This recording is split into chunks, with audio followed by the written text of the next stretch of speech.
Happy New Year, bitches. It is January 2nd. Did you change yet? Did you lose weight? Are you a new person? Talk to me about your resolutions. Did you accomplish your goals? What's happening? Do you feel better? Is everything different? Did your life drastically change, improve, evolve in some way? Do you hate me so much right now? That was actually supposed to be empowering and kind of a joke, but even saying it, I felt stressed and not helpful. So welcome to this podcast episode that was not helpful. I'm going to share a few recommendations with you because you know I'm a big fan of recommendations, and my last few episodes were very, very serious.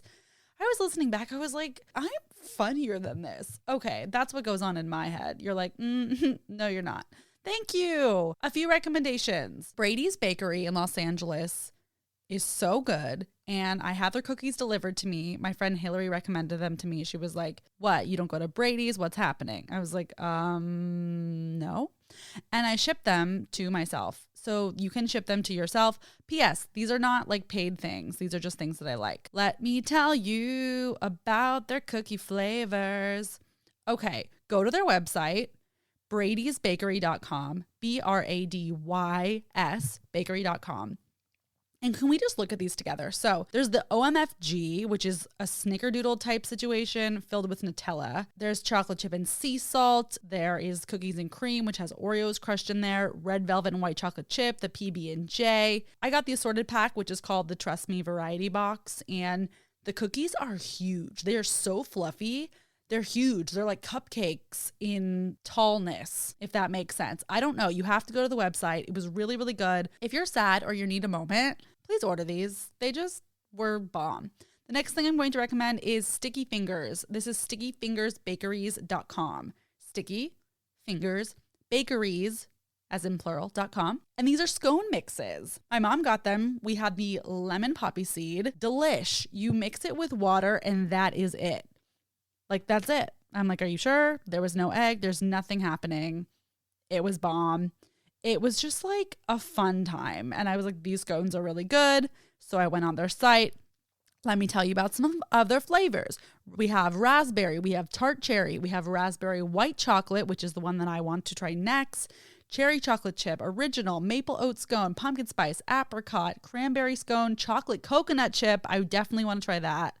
Cocoa chocolate, peppermint chocolate, salted caramel. I mean, can you even? I would say chocolate coconut and white chocolate raspberry. I would like to try the best. So you can find those in a store. I don't know. You can get them online.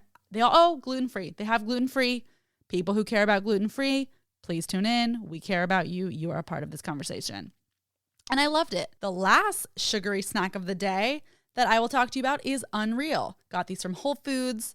Unreal chocolate snacky doodles, like think Milky Ways, Three Musketeers Halloween style, but organic-y and delicious. So I got the dark chocolate coconut and I was like, this is one of the best candies that I have ever had. So I had to tell you guys about them.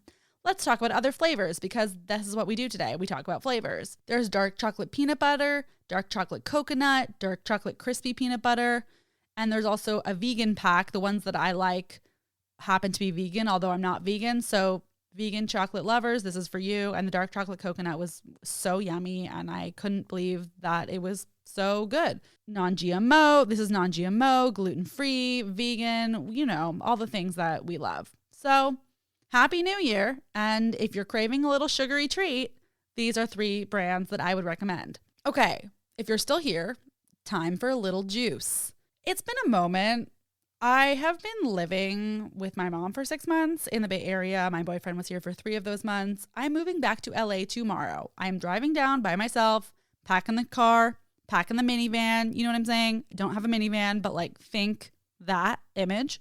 And I'm weirdly sad. I cried today because change is hard. It's weird. I mean, it's complicated. I was in Atlanta for a month and I also had to go back to LA to move out at one point. So different things happened, but in general, this is the longest I've been here, you know, in over a decade when I was in high school. So it was really great to have time with her. As you may or may not know from listening, my mom has stage 4 cancer. I haven't really talked about her breast cancer that much in the last few episodes. I'll probably interview her again at some point. And she was starting to limp a little bit, so that was hard. I'll talk more about her changes later, but it's just weird to leave and go back. So I'll be moving into a friend of mine's guest house for a month.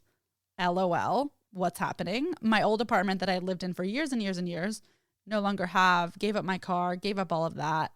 And so I'm living in her guest house for a month. Jenna Doolittle, if anyone knows her, she has an amazing actor newsletter. We totally care about it. We subscribe. She was featured in the New York Times last week about it.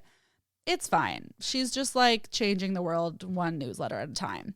My newsletter was not in the New York Times, but I do have one. And if you care to have comedic grief resources, would love to have you in that world. You can sign up at daughtersofsickparents.com or emailing me dyingoflaughterpodcast@gmail.com. So yeah, just sharing with you guys where I'm at, and I'm looking forward to it, all things considered, to having a fresh chapter, whatever that means. Going back to my roots, aka where I live, will be nice. I'm trying to juggle working full-time for BuzzFeed as a producer and putting myself in videos, being cast in videos.